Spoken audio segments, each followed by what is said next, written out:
advised. Well, folks, it's on. The long-awaited moment arrives. The accuser face-to-face with the accused. I'm James Curtis, and this is a special one-hour edition of our exclusive coverage of the Michael Jackson trial. Before the alleged victim, now 15 years old, takes the stand, defense attorney Mesereau has a testy exchange with the boy's brother. Here's how it happened, according to the courtroom transcripts. Do you remember you told the sheriffs that you looked in the soda can on the plane and saw white wine? No. Do you remember you told the sheriffs you looked in the soda can and saw wine? Yes. How did you know it was wine? Because... If you'd never had a drink before you were on the plane. I know how it looks, though. You do? Yes. If you look in a soda can? Yes. You told the Santa Barbara grand jury that you and your brother were drinking at Neverland between the time you got back from Miami to the time Jesus drove you off the property, right? I don't remember. Would it refresh your recollection if I just show you the transcript? Sure. May I approach, Your Honor? Yes. Thank you.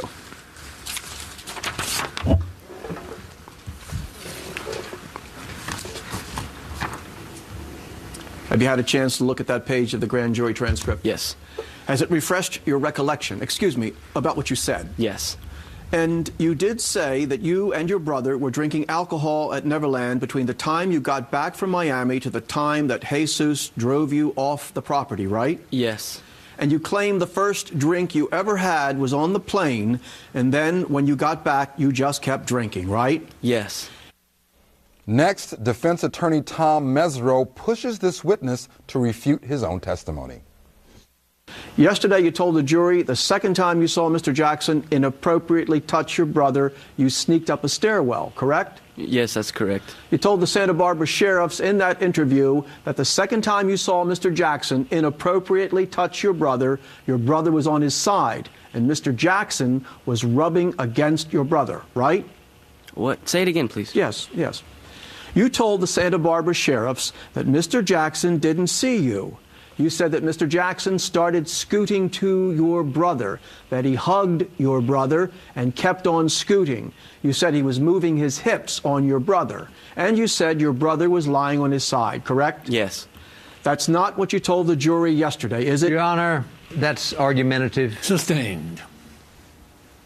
Do you recall in that interview telling the Santa Barbara sheriffs that you caught Mr. Jackson inappropriately touching your brother on 2 occasions, right? Yes. Okay. Actually, there were 3 times. Well, that's not what you said before, is it? Your Honor, that's argumentative, and it's... Sustained. You told the Santa Barbara sheriffs that Mr. Jackson was masturbating himself and your brother, didn't you? No. Well, you were asked the question, what do you mean by masturbating, and what did you see him do? And you said his right hand and his left hand touching my brother. That was your answer to that question, correct? Well, I was nervous when I was doing the interview. So because you were nervous, you didn't get the facts right? Yes. All right, Sean, isn't he beating up just a little bit on this kid? I mean, after all, this kid, now 14, was only 12 at the time. That's rather young. Nervousness is something that these jurors are going to be able to identify with. No, I don't think that he's beating up on the kid at all. He's talking about critical inconsistencies. This is the crux of the case, what he saw Michael Jackson do to this boy sexually. If he's telling completely different stories, then it's proper cross-examination. And I think that the judge is wrong to sustain these argumentative objections. They're not argumentative.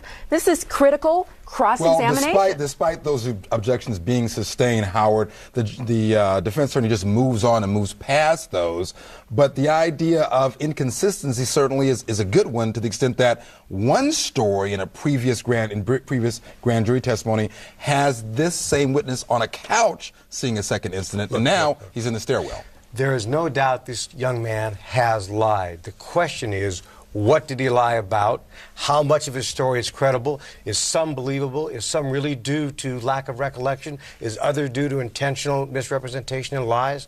And that's a question for the jury. What will really be interesting is to see what the victim says and how he lines up with the brother. And we're going to get to that later on, Ricky Kleeman. But isn't really, and I don't want to beat this to death, but isn't it just a little harsh for the word, to use the word rather, lie, when we're talking about a young kid recounting an incident that he's probably had to tell over and over again, when some of the consistencies, at least you can make a good argument, aren't that big?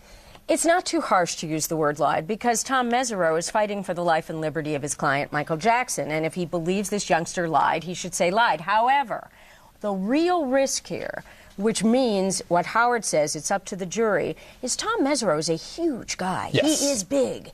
And this is a small child, even though he's a teenager. And some jurors may, whether it's now or in their recollection of now, weeks or months from now, say, boy, you know, that really wasn't fair. But Tom Mesereau's got to do his job. He does have to do his job, but later on, as we continue with this testimony, there's some moments where Tom Mesereau, I think, crosses the line. We'll deal with that in just a moment. As we continue, Jackson's attorney, Tom Mesereau, tries to turn the term escape from Neverland into a story of striking contradiction and possible fiction.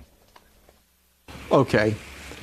You told the Santa Barbara sheriffs that your family had escaped from Neverland, right? Yes.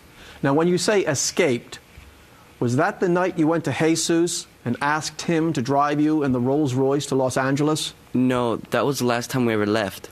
The last time you left, when you were driven by Vinny to your grandparents' house? Yes. That was an escape? Yes. How many times do you think your family escaped from Neverland and then went back so they could escape again? I don't get the question.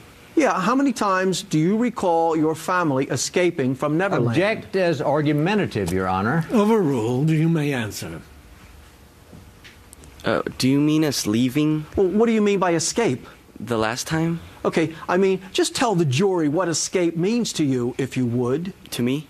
Yeah, I don't know how to explain it, but in your mind. Let me start again. You and your family left Neverland a number of times, right? 3 times, yes. Okay, how many of those were escapes? The last one. Okay, did you ever escape before that? No. All right, Ricky, this, I think, goes to prove the point that I was trying to get at.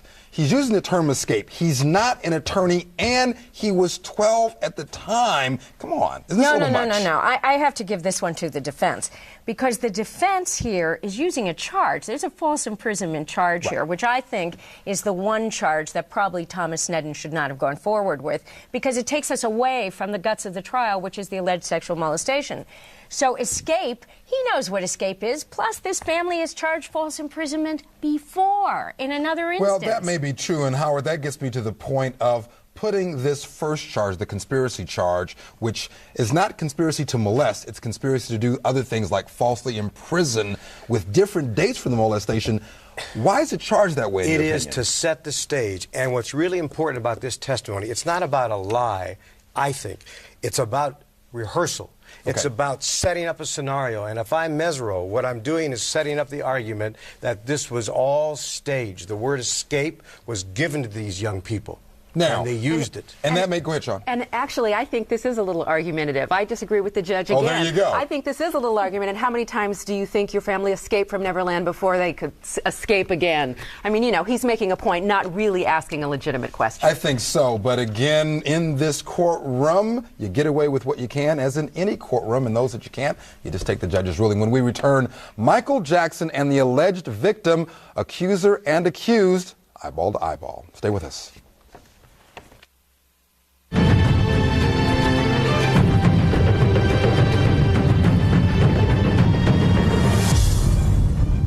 The reenactments and commentary in this program may contain frank talk of a sexual nature. Viewer discretion is advised. Welcome back. Now the moment everyone has been waiting for. The accuser faces Michael Jackson. Here's just how it happened according to the courtroom transcripts. Okay. I'm going to have to ask you to lean right into that mic and talk loud so we can all hear what you have to say. All right? All right. Do you recognize the defendant in this case? Yes. Who is that? Michael Jackson. Did you know Mr. Jackson for a while? Yes. All right. Gavin, tell the ladies and gentlemen of the jury, how old are you? Right now I'm 15 years old. And what's your date of birth? December 2nd, 1989. And can you describe to the ladies and gentlemen of the jury what the inside of the place that you lived at on Soto Street was like? It was like one room, and then we had like a kitchen. There was like a hallway kind of, and we put we had to put all our appliances and stuff in there, and we had one restroom and one closet, so it was like a bachelor apartment. And where did you sleep in that room? We slept like, when you would open the door, we would put our bunk beds right there, but then later we didn't have any more bunk beds, and then we all slept on one bed together. Now, during the time that you were living on Soto Street in your, well, let me ask it this way. At some point, did your father leave? Yeah. Do you remember that? I was at my grandmother's house when it happened, but my mom told me that something happened where she wanted to take my sister and my brother to go to like a park or something, and he got angry and he left. Now, did you ever see your father after that? No. All right, I want to give you a quick programming note. We want you to keep in mind that the actor hired for our reenactments of this victim bears no resemblance to the actual accuser. As court continues, DA Tom Sneddon lets the accuser tell his story, a story that anyone can probably sympathize with, especially a juror. During the time that your mother and father lived together, and you lived with your mother and father, okay? Uh-huh. How would you describe the nature of their relationship? Well, like, they would fight every day about where we lived and, like, bills and whatever. You got to lean in there. They would fight about bills and his family and our family. Well, like my mom's mother and father and their cousins and they would fight about his family. You know what I mean. Did you ever see any physical abuse? Yeah. By whom? My dad would hit my mom sometimes. Like, I saw him one time grab a fire hydrant and my mom tripped over a cart, or those. It was like a black cart that was like about that tall. What did you use the cart for? Used it for grocery shopping. It broke really easy, though. And my mom tripped over it because my dad was about to hit her with a fire hydrant. Do you mean a fire hydrant? Do you mean like... It was a fire. It was a fire hydrant, about that big, about that tall. They had them in our apartment. Okay. Were you ever struck by your father? Yeah. How many times were you struck? Well, I was not hit as much as my mom was, but I got hit sometimes. How about your brothers and sisters? I saw him hit my brother a lot, like in his head. And my sister sometimes, too. He slapped her. Sean Chapman Holly, even with your cynicism, this has got to grab you.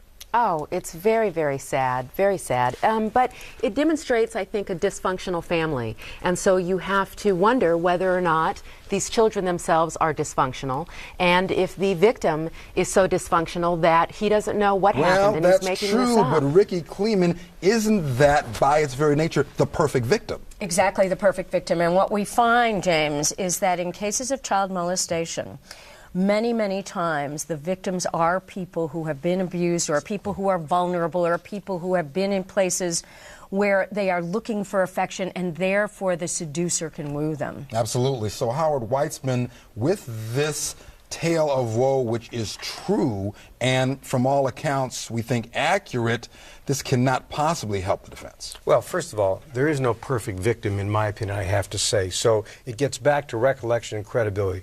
We know kids make things up. However, I've been saying... Wait. What do you mean? We know kids make things up. All kids make things up? I didn't say that at all. But we know that kids, as a rule, tend to embellish and exaggerate. I've said from the beginning of this trial, I want to see these young men testify, because I don't like child molesters. And if this young man is telling the truth, whoever did this to him deserves to be punished. But everybody's out there speculating, and we have to see this young man testify, hear his words, and rely on his recollection. That's what this case is all about. Well, Ricky, let me see if I can get some alliance from you. I take issue with Howard's statement that we know kids tend to exaggerate. I think kids can be imprecise. But I think the idea, and from what I understand, the idea that kids lie, just as a general rule, is really a myth. I don't think it's a myth, James, that kids make up stuff. I mean, I don't know if I want to give them the big lie, but all kids make up stuff. I mean, we made up stuff when we were kids, including our imaginary play pals. Sure. The question here, though, this is either a big lie or it is the truth. There is no middle ground here. And when Thomas Snedden correctly starts with this boy's upbringing, all of them in this room with the bunk beds and where the appliances in the room, and then the abuse by the father and the hitting of the mother, I mean, this is a boy that you want to believe. You certainly want to believe and certainly have some sympathy for him, but as Howard points out, will it hold together on cross-examination? As we continue, the accuser's heartbreaking story gets rolled out in front of this jury. At some point in time, you learned you became ill, correct? Yes. And when you became ill, what was the first thing that you realized that something wasn't right with your body? Well, my stomach was hurting a lot. Like it felt like there was a knife in your stomach, and I couldn't sleep at night. I would put my pillow in my stomach because it really hurt. And then I looked at myself in the mirror and lifted up my shirt, and I saw there was a big bump, like my lower left torso. Okay. And my grandmother came, and she saw it, and she told my parents. And a couple of days later, we went to the hospital, and they told me, the doctors were saying, like it's an inflamed spleen, or it's this and that. They weren't really saying it was cancer yet. When you went to the hospital for the first time and they examined you, did they put you in the hospital on that date? Yeah. And then I had a surgery that same week on Thursday. So we went there on Monday, I think, and then surgery was on Thursday. When did you personally learn that you had cancer? It was before my surgery. They were very open. They didn't try to hide it from me that I had cancer. The surgeons came in and they talked about it, and they said what the cancer was, and they said how they were going to take it out, and they were going to need to take out this. They're going to need to remove the cancer. And then Thursday, they did the surgery. And they didn't just have to take out the cancer, they had to take out my spleen and my left kidney because the cancer was eating away at my spleen and my kidney. Heart-wrenching. Snedden now sets the stage for how a sick child from a poor family came to meet a superstar like Michael Jackson. Now, the Jamie that you will hear mentioned is Jamie Masada, the owner of a Hollywood comedy club. Now, during the time that you were in the hospital with cancer, did you ever have a conversation with regard to some people that you would like to meet? Yeah. Now, at the time that you asked, you made the request to meet these people. What was your condition at that point in time in terms of whether you thought you were going to live or die? Well, when I had cancer, I never thought I was going to die. I never even thought about that. I always thought about getting done with the chemo and going to school again. You know what I mean? Did the doctors tell you something different? Yeah, there was one time that they thought I was sleeping in my bed, and they were talking to my mother and my biological father. And my doctor told them to prepare for my funeral, and that if the cancer didn't kill me, the chemotherapy would, because the chemotherapy is toxic, and they were giving me adult dosages. So who did you make the request of to meet some people while you were undergoing cancer treatment? Jamie. And who did you ask to see? Well, I asked, like, every time I would watch Jay Leno's shows, Jay Leno was a really nice comedian, and I always wanted to meet him, and he was like, I thought he was like the coolest comedian. Anybody else other than Mr. Leno? Michael. Okay. Anybody else? Chris Tucker. Okay. Were there any others? Were there others that you asked to meet but you didn't meet? Oh, that I didn't meet? No, I don't think so. Making a child's wishes come true. Howard Weitzman, it seems that the dynamic of this trial breaks down into one of two areas. Everyone essentially agrees that the mom is not a nice person. She's done some things that are very questionable in her past. But that's not necessarily indicative or proof that this kid is lying, is it? Absolutely correct. Here's the dilemma, for me at least. As I said earlier, I choose to believe Michael Jackson didn't do this. On the other hand, this is a kid you want to believe because you don't want to think a kid like this young man would get up and lie and make up a story like this. It's a real dilemma. It's really the reason why Thomas Snedden brought this case. You know, we've criticized him for many reasons about being overzealous because of his long history with Michael Jackson. This young man, with his personal history and his health history and his need to reach out for some comfort when he might die from the disease or die from chemotherapy, that's why Thomas Sneddon brought this case, and you understand why he brought it. And indeed, Sean, if there is support for this testimony in the form of these unindicted co-conspirators, which is a whole nother can of worms, but other folks, if they can say, who know Michael Jackson, worked with him at the time, this is what happened, or there's reason to believe that this is what happened, the prosecutors got reason to bring this case. Yes, yes, and I think that this testimony is very important because it rebuts a defense theme, which is that the celebrities were to be grifted. And this provides for the prosecution a very legitimate and very sad reason why celebrities were brought to the boy, because he was sick, he was going to die, and these were his heroes who he wanted to meet. So it's refuting what Mr. Mesereau has brought out in his opening. What the defense theme is, here's the prosecution reason for the celebrities being a part of this family's life. Absolutely, and perhaps, just perhaps, despite what we've observed essentially and almost unanimously, it pains me to say, as a shaky start by the prosecutor, maybe it's finally gathering some traction. Ahead, Gavin's dreams come true when he hangs out with actor Chris Tucker and gets a call from the king of pop. Stay with us.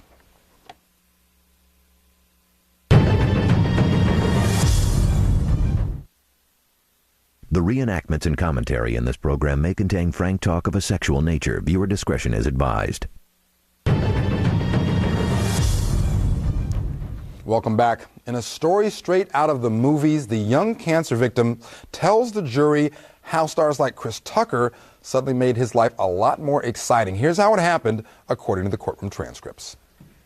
Tell us what Mr. Tucker did to help you. He was really close to me. Like he would always, like he took us to the Nickelodeon Awards like 2 years in a row. And he said, well, this is our tradition. We're always going to go to the Nickelodeon Awards. And he got really we were really close. And like one night on New Year's, I was feeling really sad because I had to be in the hospital and I was watching the New Year's stuff. And so I called up Chris and asked him, hey, I just left a message. I didn't really talk to him in person. I said, Chris, man, I need my brother. I don't really have anybody here. And then he didn't call back. But like at 12 o'clock midnight, he was at my hospital. Well, actually, he was in the elevator coming up to my hospital room as New Year's rang out. And then he came up there, and we were like, I was all, oh, Chris. And he brought Aja, his girlfriend, and little Dustin, his baby. And then I didn't think they were going to come because New Year's already rang out and stuff. Like 5 seconds after New Year's, he was in my hospital room. And I was really happy. And I don't know. And he said, well, it's not about looking at when it rings out. It's about being with the people you love. And that's one of the reasons I really like Chris. And I got close to Chris. Are you friends with Mr. Tucker anymore, or currently? Well, I don't know if he still wants to be my friend. But no, I haven't called him in a while. And he hasn't called me, and we haven't really talked in a while. Why? I don't know. I guess because of all of this stuff. Next, a phone call from a godlike figure changes this boy's life. Gavin, at some point in time, did you have some contact with the defendant in this case, Mr. Jackson? Yes. Would you tell the ladies and gentlemen of the jury how that happened? I'm not sure who exactly got Michael to call me, but one night, it was either Jamie or this lady named Carol Lemire. One day when I was in the hospital, Michael called me up. Well, someone called me up. And I was like, who's this? Lean into the microphone, please. Someone called me in my hospital room, and I asked who was this. And then they said that they were Michael Jackson. And did you believe them? Well, yeah. And how long did the conversation last? That was a pretty short conversation. It was only about 5 minutes long. Now, did you have other conversations with Mr. Jackson? Yeah. How many do you think you had? Let me ask you this. Let's do it this way. At some point in time, were you invited to go to Mr. Jackson's ranch at Neverland Valley Ranch? Yeah. Between the time you received the first telephone call from the person identifying themselves as Michael Jackson until you went to the ranch, how many calls did you think you had between you and Mr. Jackson? There was only one call, because the first time that he called me, he invited me up to the ranch, said he wanted me to come down. Were you undergoing chemotherapy at this time? Yes, I was in the middle of a round of chemotherapy. During this conversation with Mr. Jackson, was a date set for you folks to go there, or how was it that the date was set for you to go? He just said that he wanted me to come down, and then I'm not sure how it got set up, but he was telling me about my cancer and talked to me about that he wanted me to go to his ranch and stuff like that. I don't know how it got set up to go up there. I think they talked to my parents or something. During the time that you had cancer, did you have other telephone calls with Mr. Jackson? Yes. Could you give us an estimate of how many calls that you had from him? I don't know, like 20, maybe 20 calls. Were some of them quite lengthy? Yeah. Were they all in the hospital? No. Where were you when you had other calls with Mr. Jackson? My grandma's house. Sean, two things I want to start out with. First of all, the start of this case. This witness is good. Again, we haven't heard the cross, but this testimony is very compelling. What do you think about a prosecution team starting with this kind of testimony? I think that would have been a wise move on Mr. Sneddon's part, given that we've seen two bad witnesses, the brother and sister. And because the brother and sister were so bad, it calls me at least to call into question the credibility of this witness simply because his brother and sister lacked credibility. But is that really a fair comment, though? Well, yes. No. You think so? All right, let's have it. Go ahead. Well, I've said from day one I would have liked to have seen the victim on the stand first. And by the way, I think there were 4 poor witnesses, not 2. I think Bashir was horrendous, and he stood on the First Amendment shield law. law. I think the public relations witness was horrendous, and then the brother and sister. This young man could have and would have set the stage. And set the tone for this trial, the dynamic trial. Cross-examination would have been very different. Yeah. I think that one of the things that a good prosecutor has to do, as well as a good defense lawyer, is think about the orchestration of a case. Yes. It's how you put on the witnesses. In what order? Do you build to a crescendo and then go down?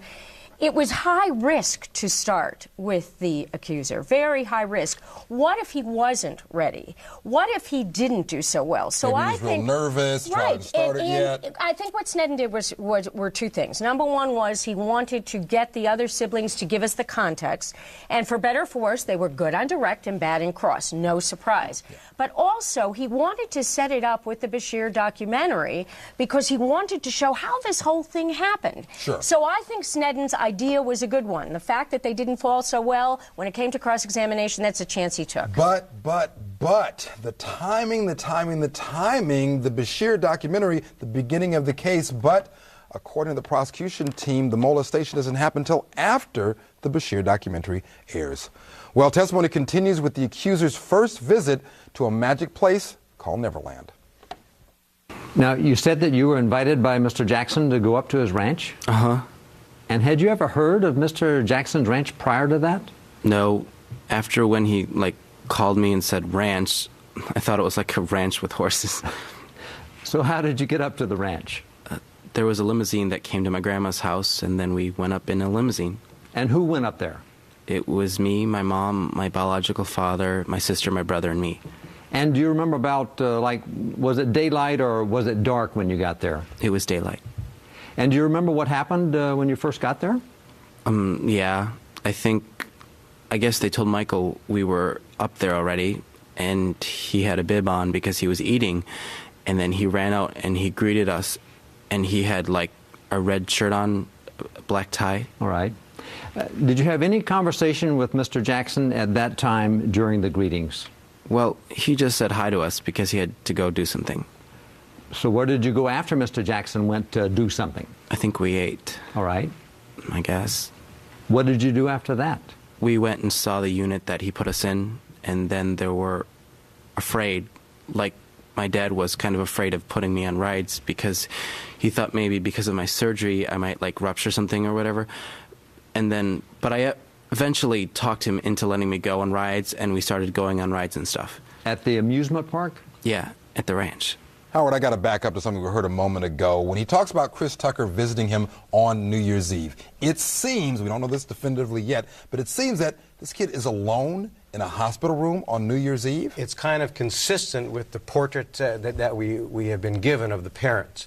But also makes this witness more sympathetic, and I think might lend a little bit to his credibility. And more sympathetic, more likely to be a victim, Ricky? more sympathetic, more likely to be a victim, especially when we get to this part of the testimony. This is his first moment of meeting Michael Jackson, and he's in this amusement park, and he's afraid to go, or his father's afraid for him to go on rides because he might get hurt, and he gets to go on. I mean, the joyfulness of this moment in his life, which according to the prosecution is then ripped away from him by Jackson turning out, allegedly, to be a child molester. And that's certainly the issue. Sean? I completely agree. It's very, very sad. You called me a cynic before, and this really... You are a cynic, Sean. It really, really touched me. You do want to believe this victim. And we're going to see how it plays out when we get to that crucial cross-examination. We still continue with the direct for now. When we return, the sleeping arrangements at Neverland and the accuser's story takes the dark twist.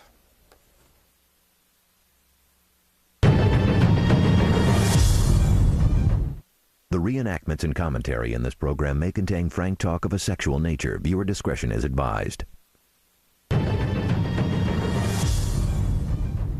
Welcome back.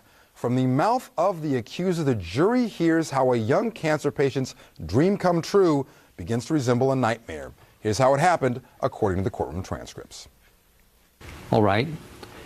When you were at Neverland Ranch, was there ever an occasion where you slept in Mr. Jackson's room with Mr. Jackson? Yeah.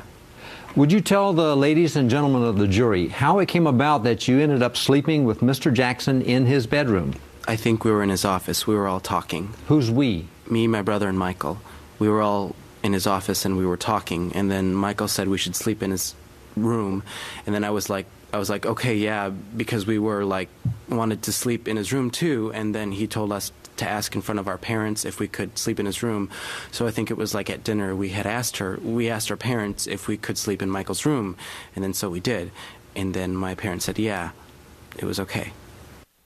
And next, according to the accuser, the tour of Neverland becomes a tour of something much more sinister. Now, at some point that night then, you go into Mr. Jackson's bedroom? Yes. What were you doing there? Do you recall? Well, it started out like we were going to watch some Disney cartoons and a bunch of these videotapes of The Simpsons, and then Frank Tyson had a computer. I don't remember whether it was my computer or his computer in there. Okay. Tell us what happened. And then he set up the computer, and then Frank started doing stuff on the internet. And then they started looking up, adult material sites. Where, was Mr. Jackson there? Yeah. Was Mr. Jackson involved in that? Yes. And in what way? Well, he was pointing out girls oh, I like her, and then, but I mean, he wasn't typing, Frank was typing. So how long do you think, how many different sites do you think you went to? Maybe 7 sites. We didn't go to that many sites. And how long do you think you were doing this? I don't know, maybe 15, 30 minutes, something like that. I couldn't hear you. I think maybe 15, 30 minutes or something. And you described it as adult materials. Can you tell us whether it was male or female? It was female. Can you tell us about the age, in your estimation, the age of the females that you saw? Maybe 15 to 25 years old. Now, during the time that you were in the room going through these sites on the computer, did Mr. Jackson say anything? Yeah. Tell the jury what he said. One time we were looking at the site and there was this girl with her shirt up, and Michael says it was all quiet and stuff, and Michael was got milk, and we started laughing because he said that. Okay. Did he say anything else? Paris and Prince were sleeping in his bed, and then Michael leaned over to Prince in his ear and he said, Prince, you're missing all the P-U-S-S-Y. Did he spell it? No. All right, Ricky Kleeman, corroboration with the other witnesses on the point of what they were looking at, the magazines and the internet. Well, corroboration all the way, and this really is a moment that's either very adolescent or really disgusting. because you have Michael Jackson. We have to remember he's with these children. They're children at the time. They're not even here. He's 15 now. We're going back not only to the documentary in 2003, we're going back before that when they first met. And you've got Frank Tyson in there typing up these dirty little sites and Michael Jackson making inappropriate remarks, if this is all true. And because Jackson's in the room, we understand now why Frank Tyson is part of the unindicted co-conspirator group. Exactly. Frank Tyson, we should note, is a Jackson, or at least was at that time a Jackson 8, and an unindicted co-conspirator. Howard, corroboration or something inconsistent with being a pedophile?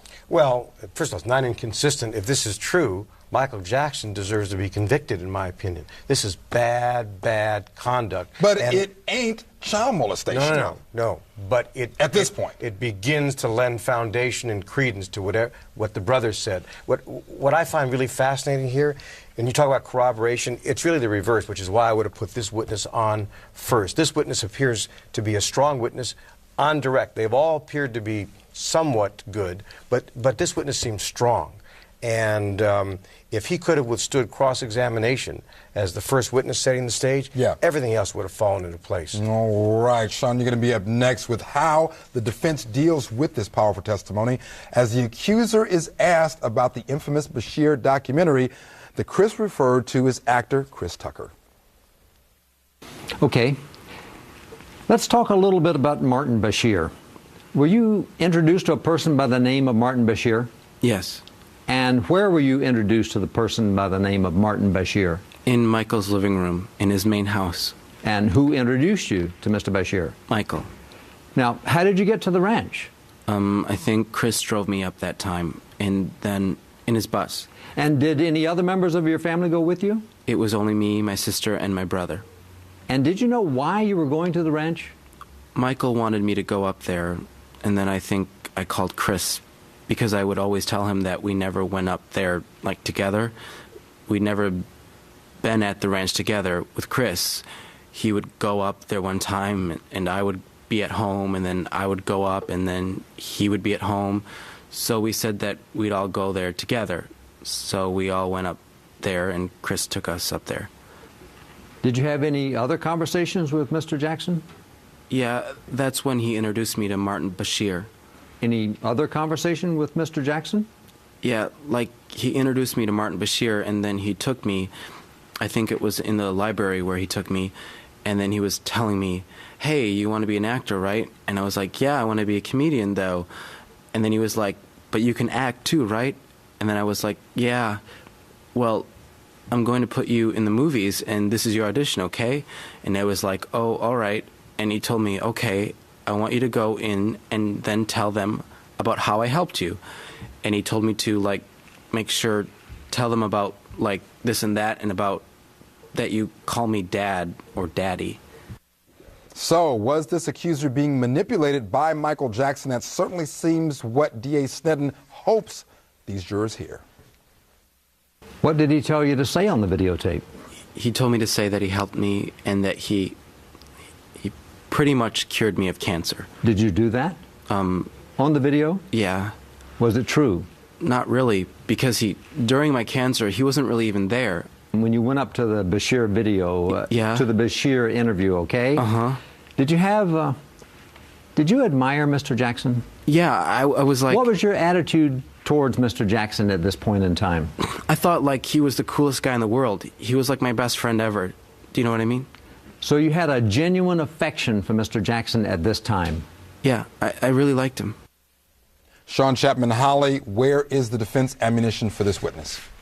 The defense ammunition is going to be, I would presume, on inconsistent statements that he's given before. He's given a number of statements to the grand jury, I presume, yes, to the psychiatrist, to social workers, and I guarantee you that he's given a number of inconsistent statements. The question is going to be what we talked about before, whether they're critical or whether they're small things. Exactly, and the idea, Howard, is going to be driven home when we get to that part, but let's take what we have now before us. This testimony, good and strong for the prosecution without much apparent defense openings. Well, I don't agree that this is good and strong for the prosecution. I just think it is what it is. As a matter of fact, it makes sense that Michael Jackson would try to do something to rebut that edited, diced, and spliced Bashir documentary. It does make sense, but Ricky, this kid says we didn't know that this was going to be a documentary in the sense of shown in this country, let alone around the world. This is some home video as far as this kid's concerned. Well, taking the defense side here, I can see Michael Jackson's talking to a youngster and says, come on, you want to be an actor? This is your audition. I don't have any problem with that. All right. When we return, the question becomes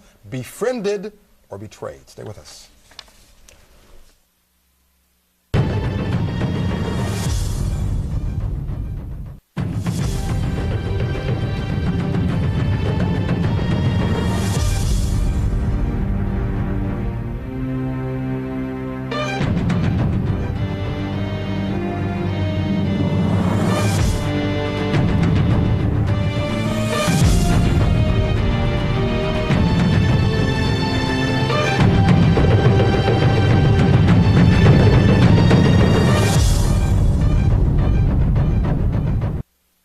The reenactments and commentary in this program may contain frank talk of a sexual nature. Viewer discretion is advised.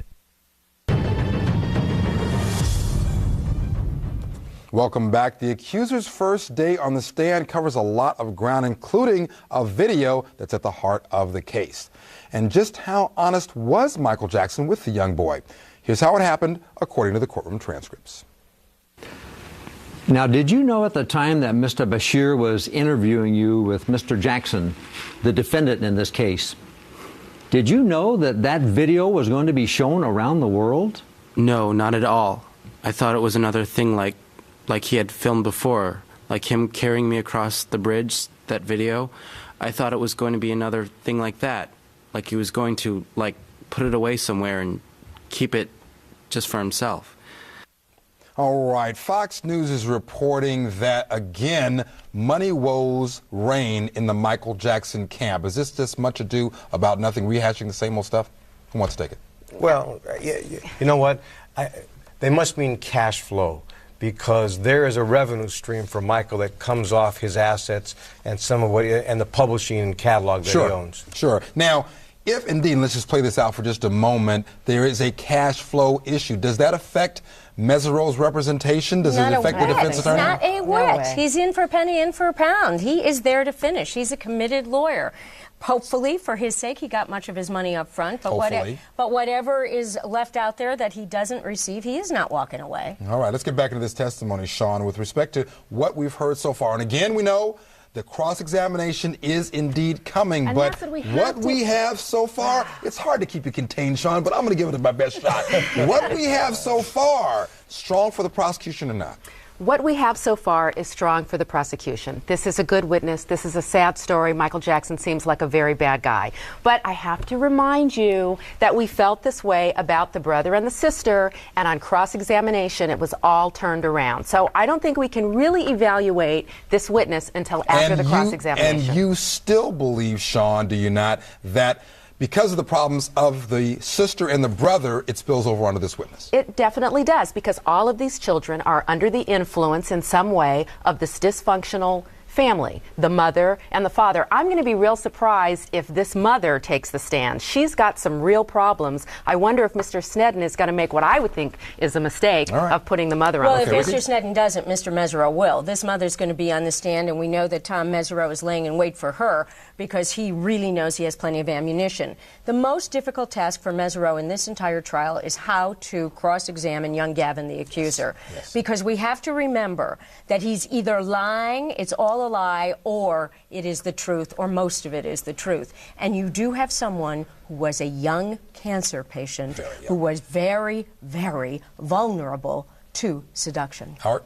Well, as I said earlier, you want to believe this kid, and yet you don't want to believe Michael Jackson would do something like this. Some people don't. Well, I mean, some people are ready to believe. You're right. But this is what makes trials really fascinating.